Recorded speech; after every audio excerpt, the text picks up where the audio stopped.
तो अब की बार किसकी सरकार में सबसे पहले आज की सबसे बड़ी खबर। पश्चिम बंगाल के कोलकाता में अमित शाह के रोड शो के दौरान भारी हंगामा हुआ। बीजेपी और टीएमसी समर्थक भिड़ गए। इस दौरान दोनों तरफ से जमकर लाठियां भांजी गई, पथराव हुआ और आगजनी भी की गई।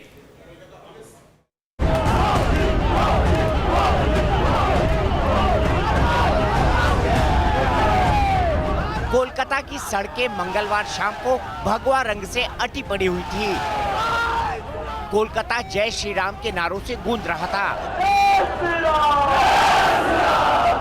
इसी बीच कोलकाता यूनिवर्सिटी के बाहर से जैसे ही शाह का रोड शो गुजरा, यहां टीएमसी स्टूडेंट विंग के समर्थक और बीजेपी कार्यकर्ताओं में झड़प हो गई।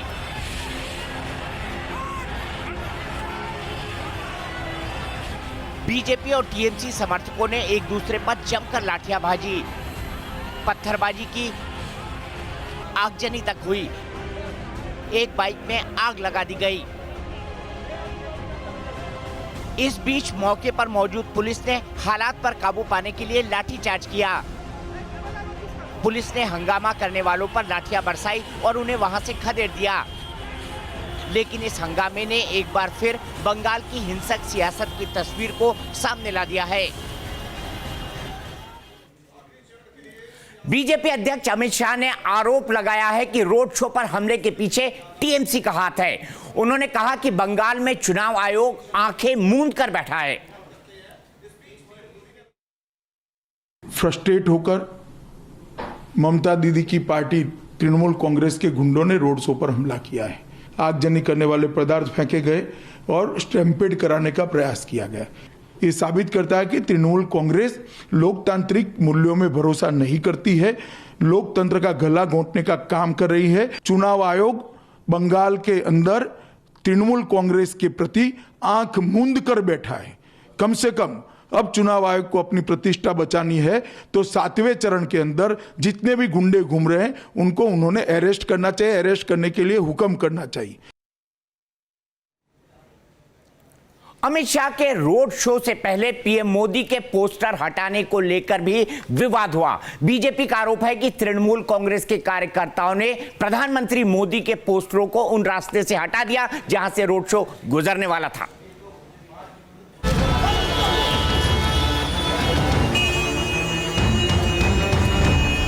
कोलकाता में अमित शाह के रोड शो से पहले पीएम मोदी का पोस्टर ठीक करते कैलाश विजयवर्गीय और राहुल सिन्हा। बीजेपी का आरोप है कि रोड शो से पहले टीएमसी कार्यकर्ताओं और पुलिस ने पोस्टर बैनर हटाने की कोशिश की। कैलाश विजयवर्गीय ने चुनाव आयोग पर भी सवाल उठाए।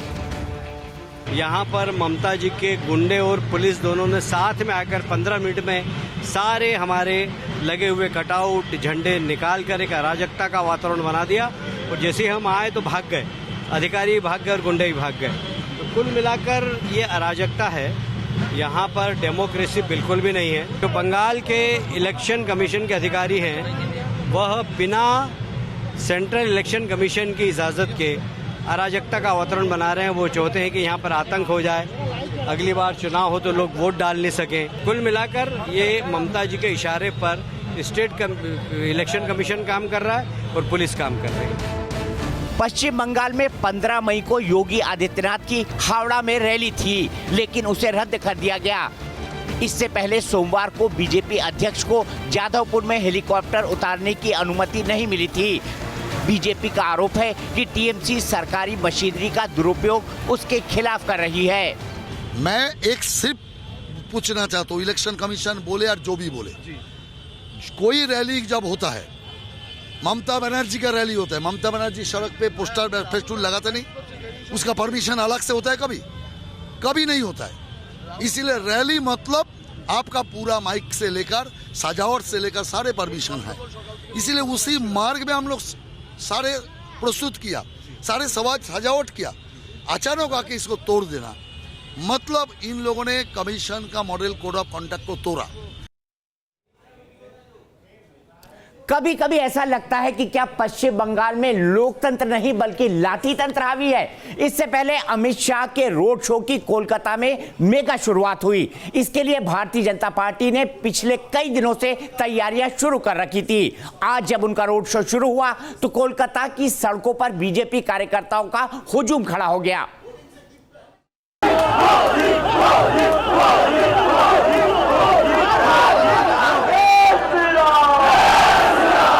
कोलकाता के धर्मतल्ला में रोड शो की शुरुआत में अमित शाह जैसे ही रथ पर सवार हुए, कार्यकर्ताओं ने जय श्री राम का उद्घोष किया। अमित शाह के मेगा रोड शो में कार्यकर्ताओं का हुजूम उमड़ पड़ा। रोड शो में पूरी वानर सेना नजर आई। इस दौरान बीजेपी कार्यकर्ता चिटफंड घोटाले से जुड़े पोस्टर बैनर लिए दिखे। रोड शो के दौरान लोक कलाकार भी अपना हुनर दिखाते नजर आए।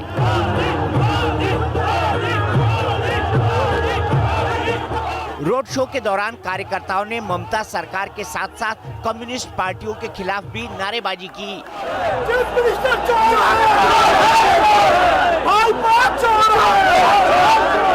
केसरिया पगड़ी पहने कार्यकर्ताओं का हुजूम नारेबाजी करता हुआ आगे बढ़ता रहा।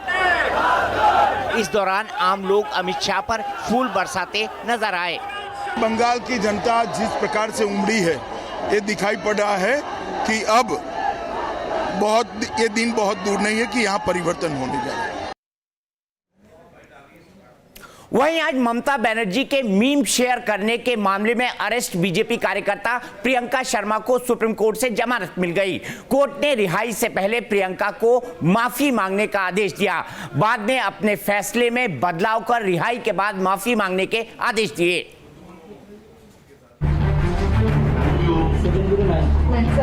प्रभु से प्रार्थना किए, प्रे किए और सब लोग को हमने बोला कि प्रे करो कि ताकि मेरा बेटी को आज इंसाफ मिले। वहाँ पर बेल मिल गया, मेरे बेटी को इंसाफ दिए। न्याय पर पूरा भरोसा था, न्यायालय पे न्याय मिला, हम लोग खुश हैं। सुन के और अच्छा लग रहा है कि मेरा बेटी को जो इंसाफ मिलना चाहिए सुप्रीम कोर्ट ने वो इंसाफ किया है। प्रियंका शर्मा को बेल मिलने के बाद उनका परिवार खुश है। आज सुप्रीम कोर्ट ने ममता बनर्जी की मीम मामले में गिरफ्तार प्रियंका शर्मा को जमानत दे दी। ममता बनर्जी के मीम को लेकर हुई शिकायत पर सुनवाई के दौरान कोर्ट ने कहा कि इससे अभिव्यक्ति की आजादी के खिलाफ संदेश जाएगा।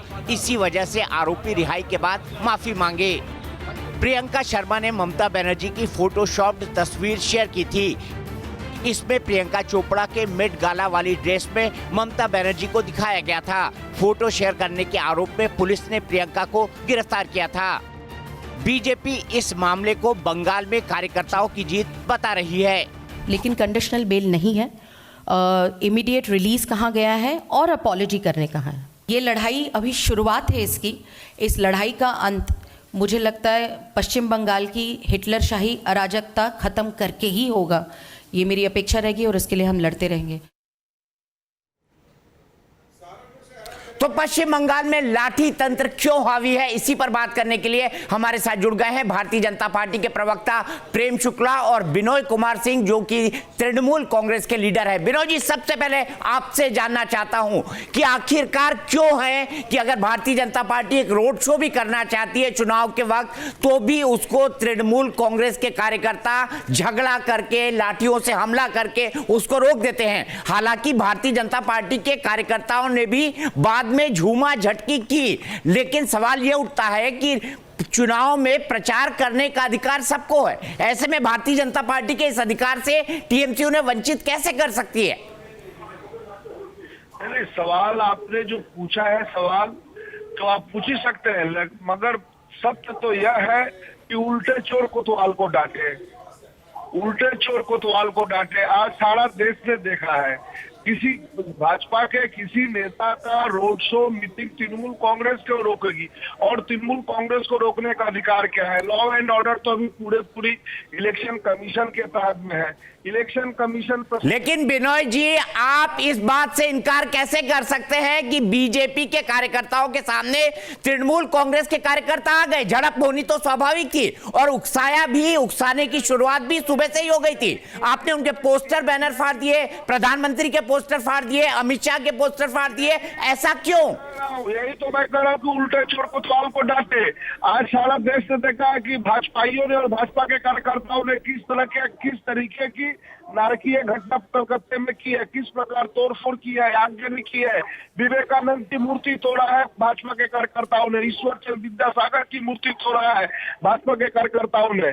आप कहिए तो जी यहाँ सारे कलकत्ता में आप देखिए, किसी भी शहर में देखिए भारतवर्ष के, पब्लिक प्रॉपर्टी पे, सरकारी और भवन पे, रास्ते पे, लैंप पोस्ट पर कहीं भी किसी पॉलिटिकल पार्टी का होर्डिंग नहीं है। और आज अमित शाह के रैली के दौरान किस लिए उन लोगों ने रास्ते के ऊपर पब्लिक प्रॉपर्टी, गवर्नमेंट प्रॉपर्टी के ऊपर उन लोगों ने होर्डिंग को डिस्प्ले किया, पोस्टर को डिस्प्ले किया, जानने के बावजूद?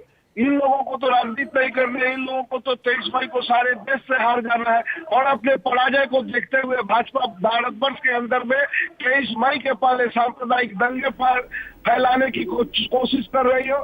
और मेरी आशंका है। ठीक है बिनोय जी, प्रेम शुक्ला जी हमारे साथ जुड़े हैं, इसी सवाल को लेकर मैं उनके पास जाता हूं। प्रेम शुक्ला जी, बिनोय का आरोप है कि ये भारतीय जनता पार्टी के कार्यकर्ता ही हैं जिन्होंने इस उकसावे को किया, और इसी उकसावे के बाद जो है वहां पर हालात बेकाबू हो गए, जो कि हमने तस्वीरों के अंदर देखे हैं। क्या वो ऐसा है कि भारतीय जनता पार्टी भी वहां पर लाठी तंत्र का सहारा ले रही है ममता बनर्जी के खिलाफ? लाठी कौन भांज रहा है ये सारे लोग देख रहे हैं। एक मीम बन जाने पर उनको तत्काल जो है अभिव्यक्ति की आज़ादी को खत्म कर दिया जाता है, लेकिन अभिव्यक्ति की आज़ादी के सारे अलंबरदार शांत बैठते हैं।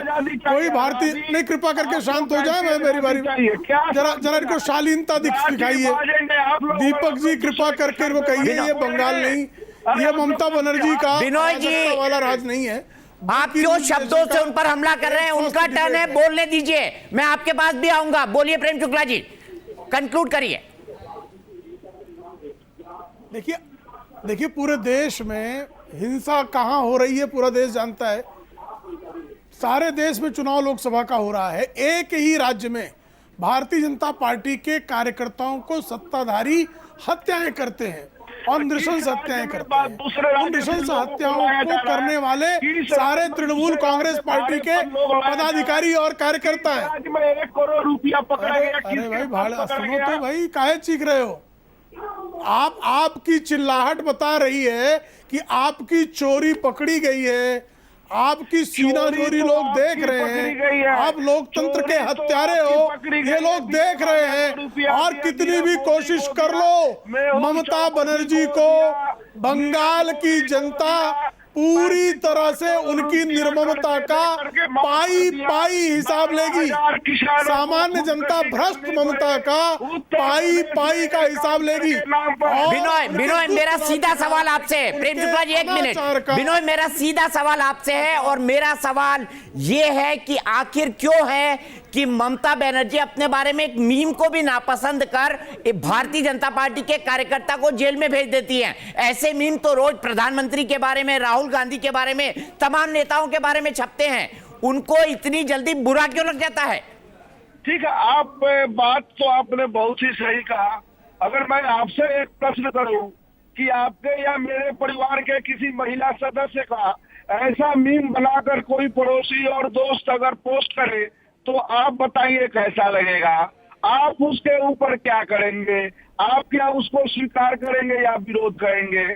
आप आज देखा आपने जो सुप्रीम कोर्ट ने बेल तो दिया है, मगर सुप्रीम कोर्ट ने स्पष्ट रूप से कहा कि प्रियंका शर्मा जी को ममता बनर्जी से माफी मांगनी चाहिए।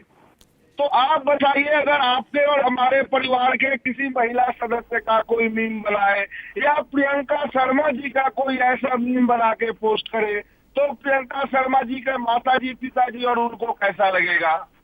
मुझे प्रेम शुक्ला जी यही सवाल मेरा आपसे है कि आखिरकार आपके एक कार्यकर्ता को क्या जरूरत है कि एक मुख्यमंत्री का मखौल उड़ाए, उसके बारे में एक आपत्तिजनक मीम बनाए?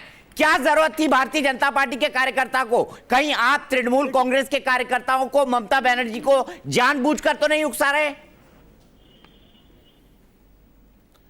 देखिए, मीम बनाना जो है इस देश में, बंगाल के राज में ममता बनर्जी की दृष्टि में सबसे बड़ा अपराध है। और विपक्षी कार्यकर्ताओं की नृशंस हत्याएं करवाना, प्रेम शुक्ला उनके जी, घर में आप पंचायत प्रेम चुनाव शुक्ला होने जी पे को उनके भी परिवार के लोग राजनीति नहीं पंचायत पसंद का है। चुनाव लड़ेंगे प्रेम तो उन पे शुक्ला जी, बलात्कार आपके करवाने परिवार वाली के किसी महिला से इसी निर्मम महिला जिनके कार्यकर्ता जाकर भारतीय जनता पार्टी के कार्यकर्ताओं के घरों में नृशंस हत्याएं और बलात्कार जैसे दुष्कृत्य को अंजाम देते हैं। दीपक जी कृपया इनसे कहिए शांत, ये मेरे बीच में बोलते तो कैसे बहस होगी। बिनोय जी शांत हो जाइए, शांत हो जाइए। मैंने आपको पूरा वक्त दिया, प्रेम शुक्ला जी को अपनी बात कंप्लीट करने दीजिए। प्रेम शुक्ला जी कंप्लीट करिए। ममता के निर्मम राज में भारतीय जनता पार्टी के कार्यकर्ताओं की नित्य नृशंस हत्याएं, उनके परिजनों के साथ बलात्कार करने वाले लोग आज जो है जिनको प्रश्रय देने वाली सुश्री ममता बनर्जी एक नींद से हिल जाती है। ये इस बात को सिद्ध करता है कि ममता बनर्जी का सिंहासन जो है फिर चीखने लगे हैं, सोचिए अपने फिर चीखने लगे, कीजिए। फिर चीखने लगे। निर्ममता, ये इनकी शाब्दिक निर्ममता बता रही है कि ममता की निर्ममता के कारण बंगाल के लोगों के लोकतांत्रिक अधिकारों पर नित्य प्रहार करने का दुष्कांड रचा जा रहा है और ये बंगाल की जनता बिल्कुल बर्दाश्त नहीं करेगी। बंगाल की जनता ममता बनर्जी के तृणमूल कांग्रेस पार्टी को तृणवत उखाड़ कर फेंक देगी और वहां पर लोकतंत्र का, सुशासन का स्थापना होगी। और ममता, मेरी आप दोनों को शुभकामनाएं हैं कि आप अपने जो चुनाव है उसके अंदर सफल हो। मेरी आपको शुभकामनाएं हैं, लेकिन मैं इतना कहना चाहता हूं कि इस डिबेट के जरिए यह साबित हो गया है कि जब शाब्दिक शांति बनाकर नहीं रखी जा सकती तो ठेठ चुनाव के अंदर किस तरीके से शांति बनाकर रखी जा सकती है। लगता है कि पश्चिम बंगाल की राजनीति के अंदर दबाव और दबाव के साथ साथ लाठी और शाब्दिक बाणों का चलन कुछ ज्यादा हो गया है और वहां पर सहनशीलता की शायद अब कोई जगह नहीं बची है। बंगाल से हम चलते हैं और चलते हैं प्रियंका गांधी के प्रचार की तरफ। प्रियंका गांधी आज पंजाब पहुंची, पठानकोट में जबरदस्त रोड शो भी किया, लेकिन आज रोड शो में प्रियंका का अंदाज एकदम जुदा था।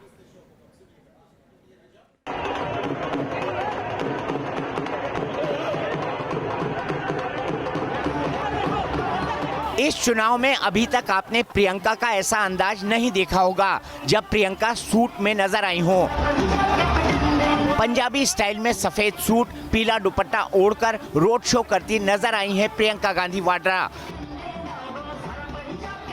प्रियंका पूरे चुनाव प्रचार में साड़ी में ही नजर आती रही हैं।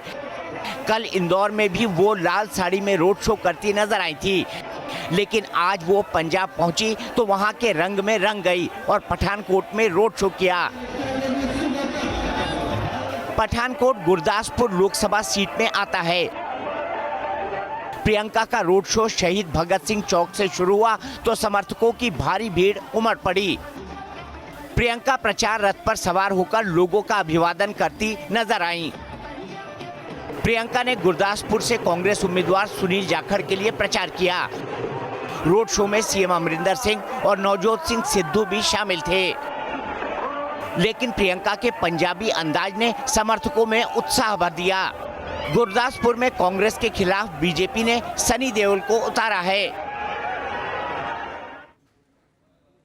वहीं पठानकोट में रोड शो के दौरान प्रियंका गांधी को विरोध का भी सामना करना पड़ा। रोड शो के दौरान एक जगह 1984 के दंगा पीड़ितों ने प्रदर्शन किया। पीड़ितों के हाथ में नारे लिखे पोस्टर थे। पीड़ितों ने 1984 के दंगों को लेकर सैम पित्रोदा के बयान पर कांग्रेस के खिलाफ नारेबाजी की। हालांकि रोड शो के दौरान हुए विरोध पर कांग्रेस कार्यकर्ताओं ने संयम दिखाया और रोड शो आगे बढ़ गया।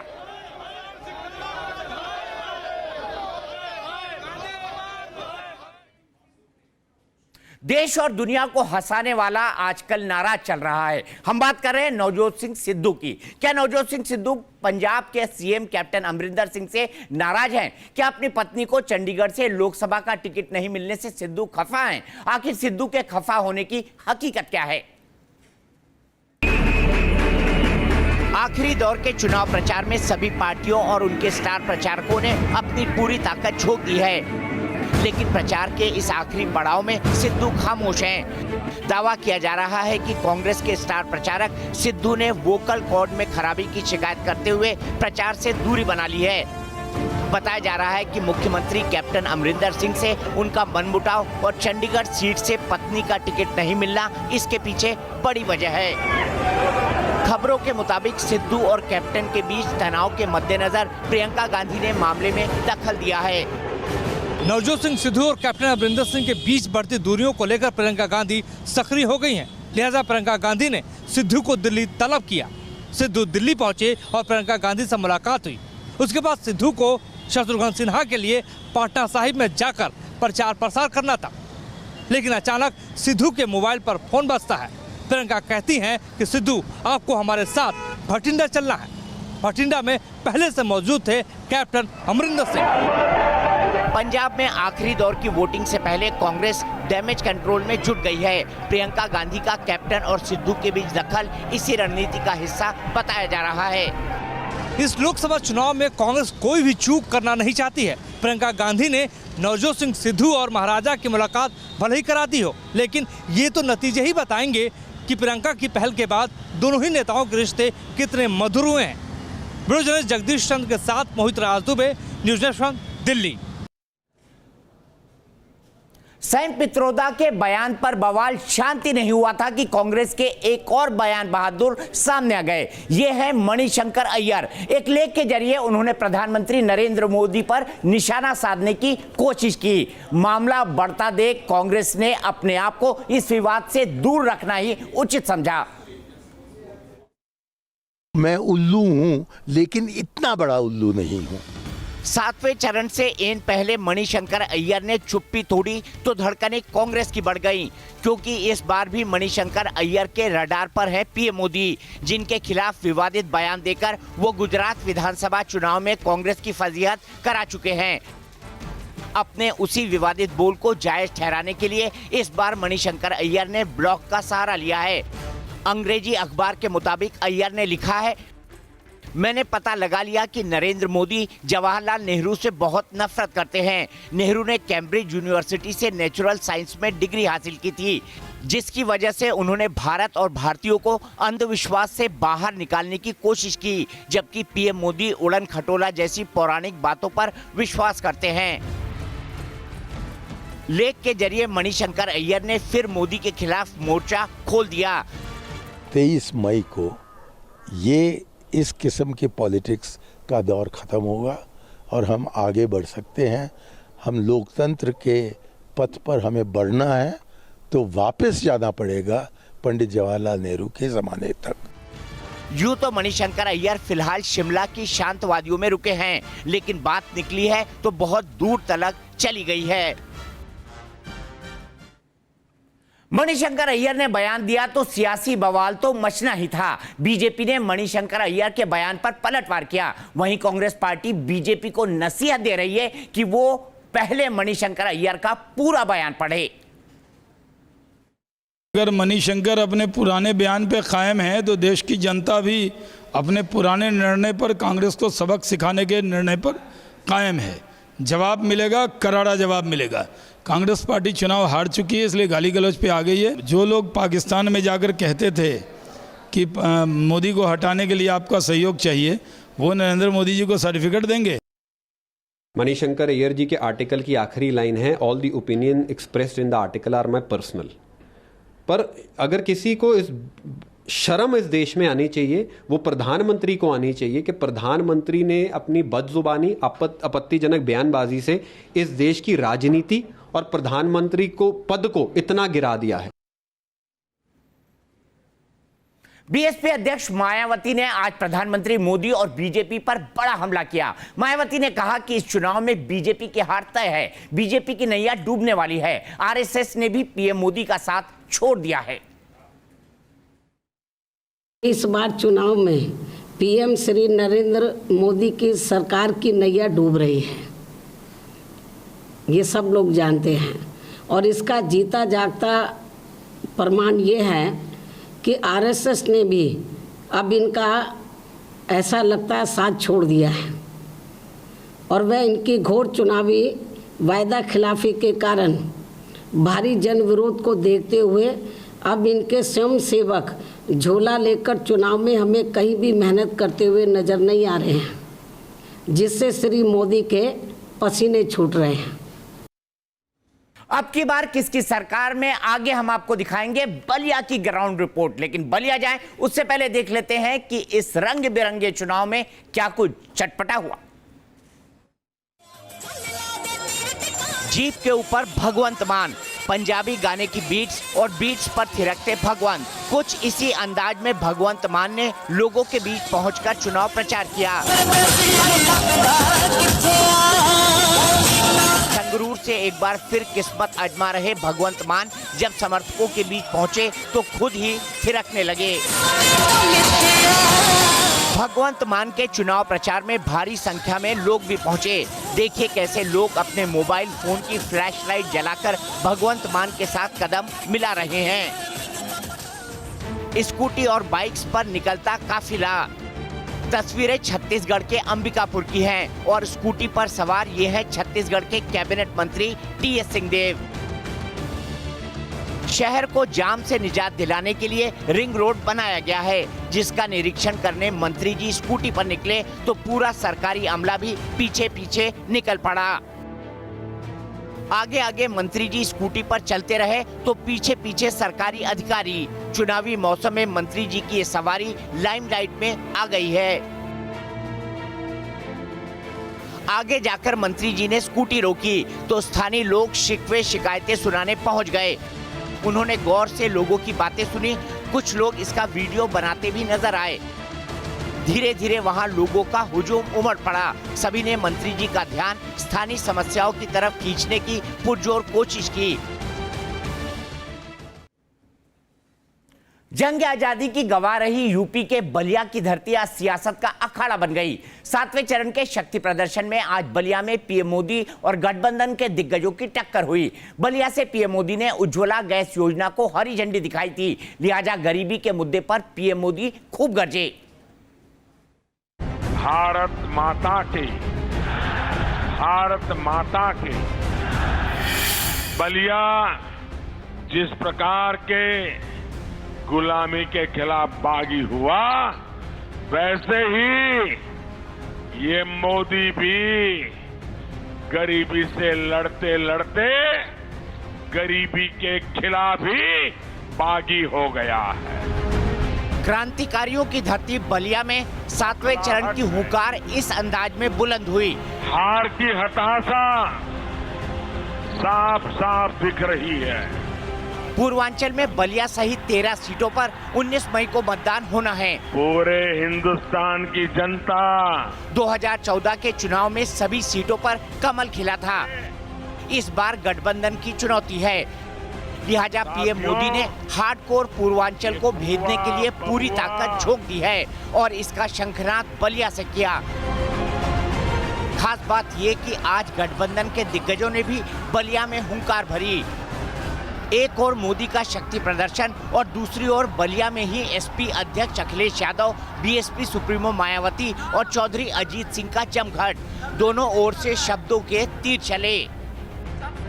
महामिलावट वाले सपा हो, बसपा हो, कांग्रेस हो, ये सारे एक ही काम में जुट गए हैं, मोदी को गाली दो, गाली दो, गाली दो।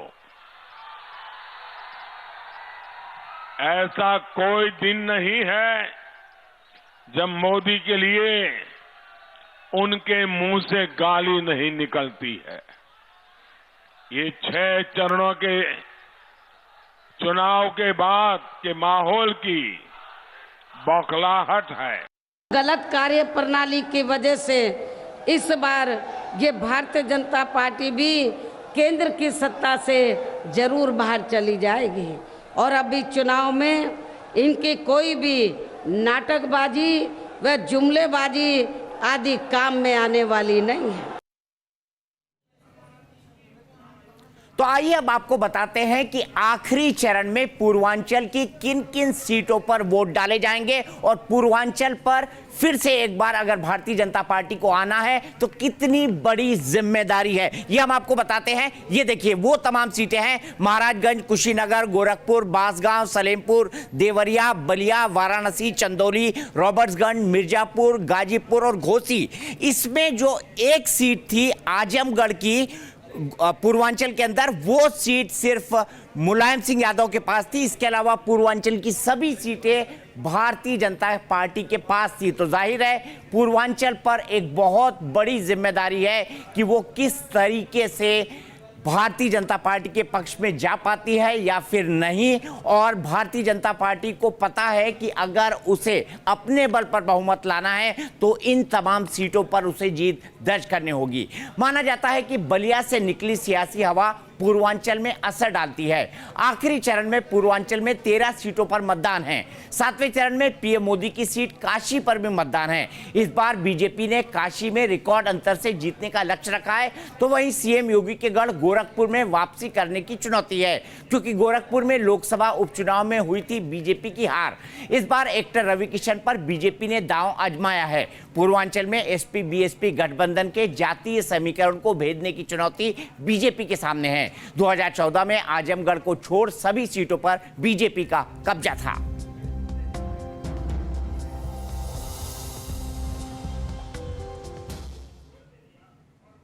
आज पीएम मोदी ने काशी की जनता को वीडियो कॉन्फ्रेंसिंग के जरिए संबोधित किया। इस दौरान उन्होंने काशी पर लिखी अपनी कविता भी सुनाई।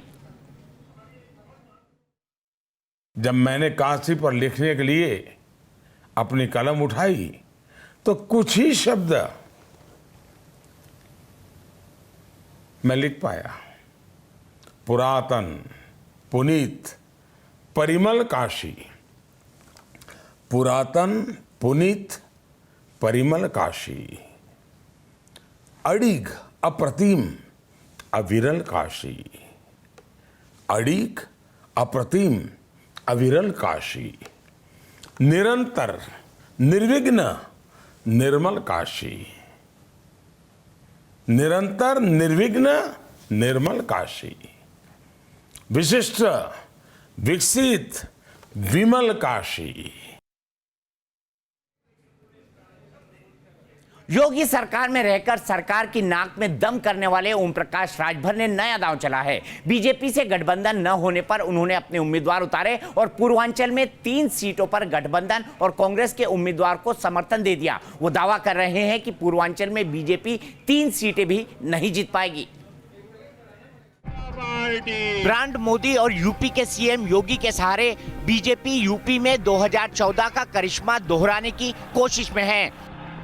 वहीं पूर्वांचल में बीजेपी का खेल बिगाड़ने के लिए यूपी सरकार में कैबिनेट मंत्री और एसपी के मुखिया ओम प्रकाश राजभर बगावत का झंडा लेकर खड़े हो गए हैं। उन्होंने 7वें चरण की 3 सीट पर विपक्षी पार्टियों को समर्थन देने का ऐलान कर दिया है। राजभर ने मिर्जापुर में कांग्रेस उम्मीदवार को समर्थन देने का ऐलान किया। महाराजगंज और बांसगांव में गठबंधन प्रत्याशियों को समर्थन देने का फैसला किया। तीनों सीट पर राजभर की पार्टी के उम्मीदवार का रद्द हुआ था नामांकन। महाराजगंज हो, कुशीनगर हो, देवरिया हो, गोरखपुर हो, जो पूर्वांचल की सीटें हैं, भारतीय जनता पार्टी यहाँ 3 सीट जीत ले, यही बहुत है। वाराणसी और उसके आसपास के 6 जिलों में अति पिछड़े समाज में राजभर की पार्टी की पैठ है। 2017 में हुए यूपी विधानसभा चुनाव में राजभर की पार्टी और बीजेपी साथ उतरी थी और उनके 4 विधायक जीते थे। इसके बाद सियासी कद बढ़ाने के लिए ओम प्रकाश राजभर ने बीजेपी के सामने सीट शेयरिंग की शर्त रखी थी, पर उनकी बात नहीं मानी गई। और अब बात बिहार की राजनीति की। प्रधानमंत्री नरेंद्र मोदी ने आज बिहार के अंदर 2 रैली की। इसमें से एक रैली में मुख्यमंत्री नीतीश कुमार नहीं पहुंचे। इसी को लेकर कयास लगाए जाने लगे कि आखिरकार नीतीश इस रैली में क्यों नहीं पहुंचे और क्या वाकई नीतीश किसी से नाराज है। ये 2 तस्वीरें आज बिहार की सियासत की हैं, जहां पीएम मोदी ने बक्सर और सासाराम में रैलियां की।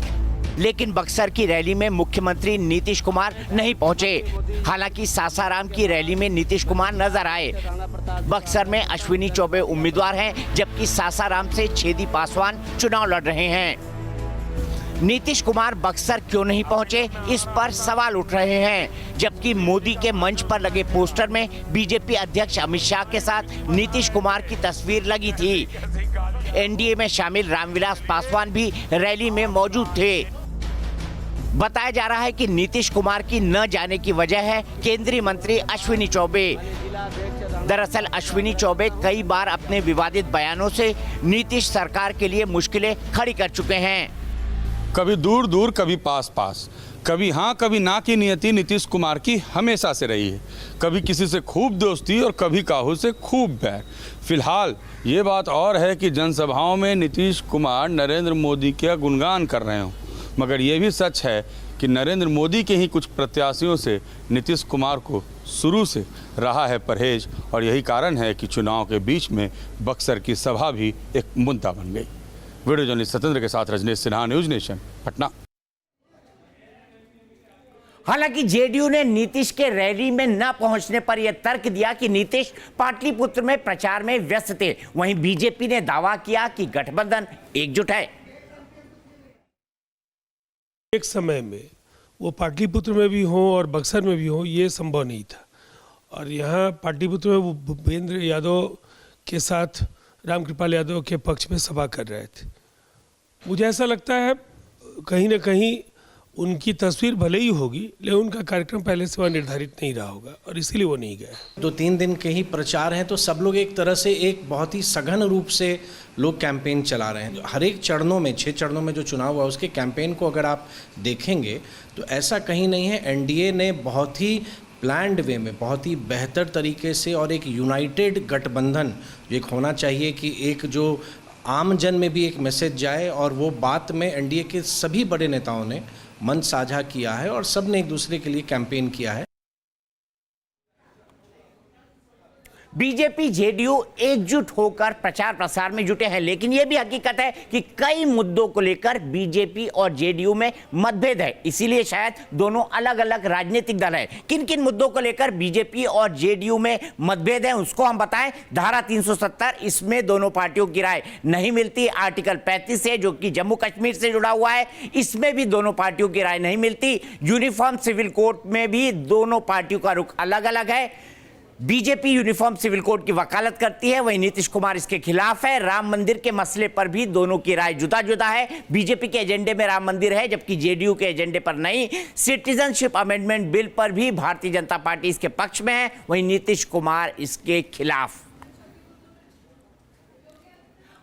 और अब बात करते हैं कि क्या कुछ होने वाला है आखिरी चरण में बिहार में। आखिरी चरण में बिहार की 8 सीटों पर चुनाव होना है। आज पीएम मोदी ने बक्सर और सासाराम में रैली कर महागठबंधन पर जमकर हमला बोला। कांग्रेस और आरजेडी पर अहंकारी होने का आरोप लगाया।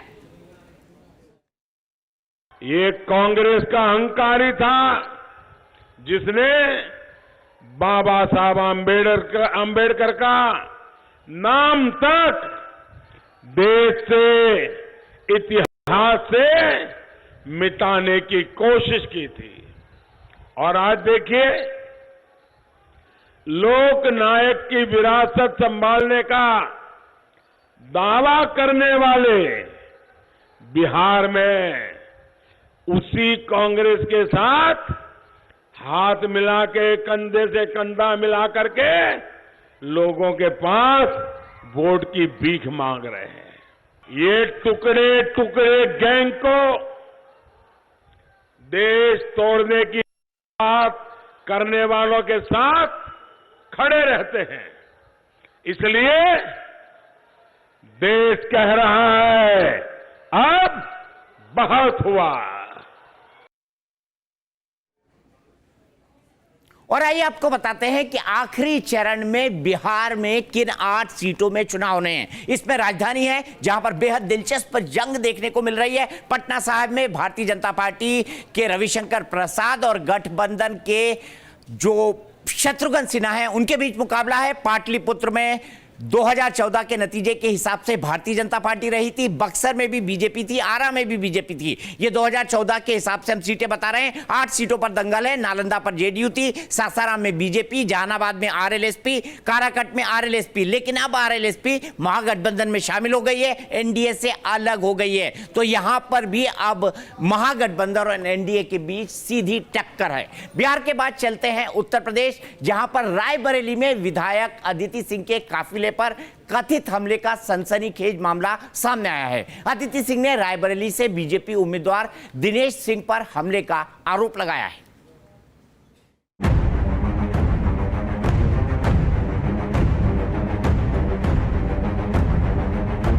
घटना रायबरेली में हरचंदपुर थाना क्षेत्र के मोदी स्कूल के पास हुई।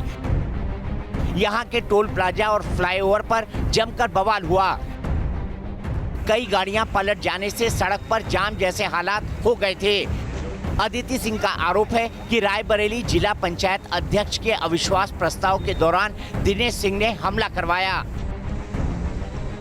सिटिंग एमएलए पे ऐसा जानलेवा हमला दिनेश सिंह और उसके परिवार ने कराया है, जिला पंचायत अध्यक्ष ने कराया रायबरेली की। और राकेश अवस्थी जो हमारा एक जिला पंचायत सदस्य है, बहुत मजबूत जिला पंचायत सदस्य है, बाकायदा वो जब रोड पे खड़े हुए थे मेरी गाड़ी के बाहर, उनको ठोकते हुए उनकी गाड़ी बाहर निकल गई। अब वो भी अस्पताल में है। जब हमने टोल क्रॉस किया, सबसे पहले प्रशासन का वहाँ बिल्कुल भी इंतजाम नहीं था। इतना बड़ा टोल है लखनऊ रायबरेली, एक नेशनल हाईवे का टोल है, कम से कम वहाँ आपके बंदे होने चाहिए, पुलिस वाले होने चाहिए। वहाँ कौन था उनकी जगह? उनके 40-50 गुंडे। बाहुबली अखिलेश सिंह की बेटी अदिति सिंह रायबरेली की सदर सीट से कांग्रेस विधायक हैं। यूपी की रायबरेली लोकसभा सीट कांग्रेस अध्यक्ष सोनिया गांधी की परंपरागत सीट है। इसे हॉट सीट माना जाता है। तो रायबरेली से अदिति सिंह के काफिले पर हमले की खबर आई तो महाराष्ट्र के अमरावती में एक विधायक ने आपा खो दिया और अधिकारियों पर बरस पड़ी। सूखे की समस्या पर हो रही मीटिंग के दौरान महिला विधायक ने गुस्से में गिलास तोड़ दिया।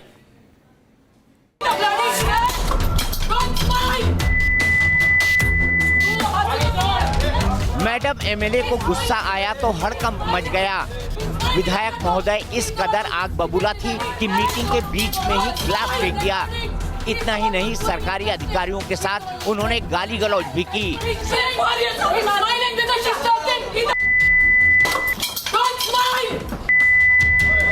तस्वीरें महाराष्ट्र के अमरावती की हैं और अधिकारियों पर बरसती ये जनप्रतिनिधि हैं तिवसा से कांग्रेस विधायक यशोमती ठाकुर। अमरावती जिले में जल संसाधन को लेकर एक अहम बैठक हो रही थी, जिसमें नेताओं और अधिकारियों के साथ बड़ी संख्या में इलाके के आम लोग भी शामिल थे। लेकिन बैठक के दौरान अचानक किसी अधिकारी की बात पर कांग्रेस विधायक यशोमती ठाकुर भड़क गई और अपना आपा खो दिया।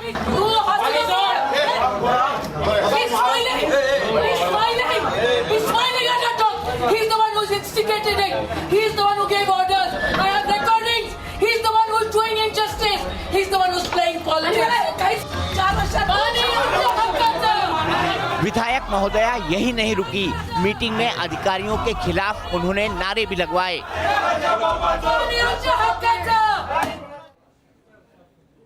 महाराष्ट्र में विधायक महोदया गुस्सा हो रही थी तो दक्षिण में गठबंधन बनाने के लिए लोग मिल रहे थे। लोकसभा चुनाव का 7वां चरण अभी बाकी है और दिल्ली से दक्षिण तक नए साथियों की तलाश में कवायद तेज हो गई है। इसी कड़ी में तेलंगाना के सीएम केसीआर और डीएमके प्रमुख स्टालिन की मुलाकात को जोड़कर देखा जा रहा है। तीसरे मोर्चे की अटकलों को स्टालिन ने खारिज करते हुए कहा कि मुलाकात यूपीए की ताकत बढ़ाने के मकसद से थी। वो बात कर रहे थे उनकी और केसीआर की मुलाकात के बारे में।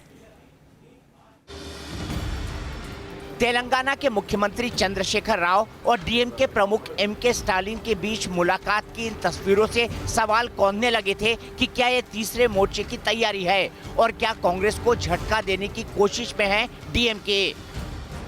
यूपीए 1 और यूपीए 2 में कांग्रेस डीएमके साथ रहे। ऐसे में दोनों दलों के रिश्ते पर अटकलबाजी तेज होने लगी। आज जब एमके स्टालिन वापस चेन्नई पहुंचे तब उन्होंने सस्पेंस से पर्दा उठाया।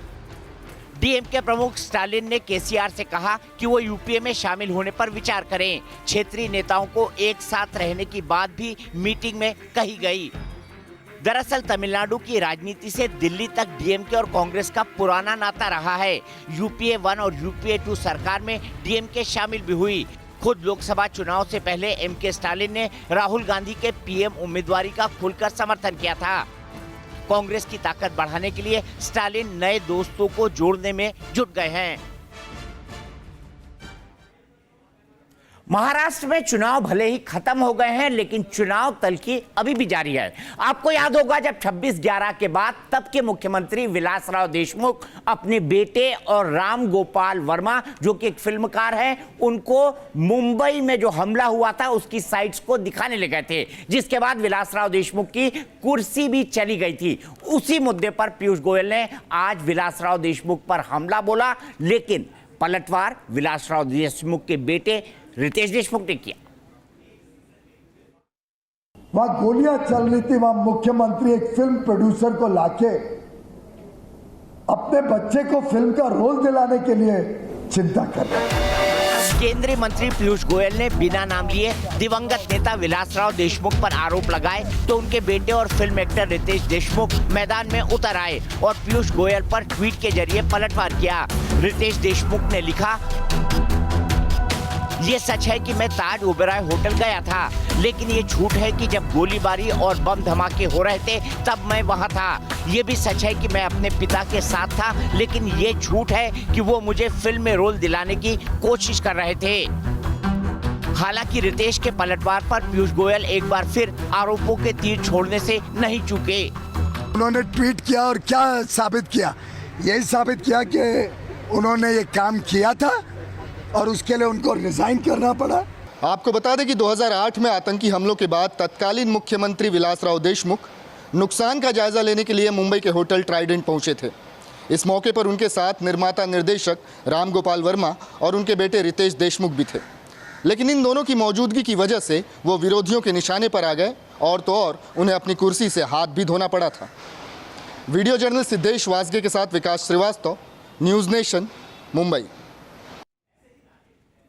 भारत के चुनाव बड़े दिलचस्प होते हैं और चुनाव के दौरान राजनीतिक पार्टियां जनता को लुभाने के लिए अलग अलग ढंग से प्रचार करती हैं। ऐसा ही एक वीडियो सोशल मीडिया में वायरल हो रहा है, जिसमें पार्क के अंदर कुछ लोग योग और प्राणायाम कर रहे हैं। उनका योग शिक्षक मोदी मोदी के नारे लगवाकर एक्सरसाइज भी करवा रहा है। फिलहाल चुनाव प्रचार का ये वीडियो कहां का है, इसकी जानकारी नहीं लग पाई है।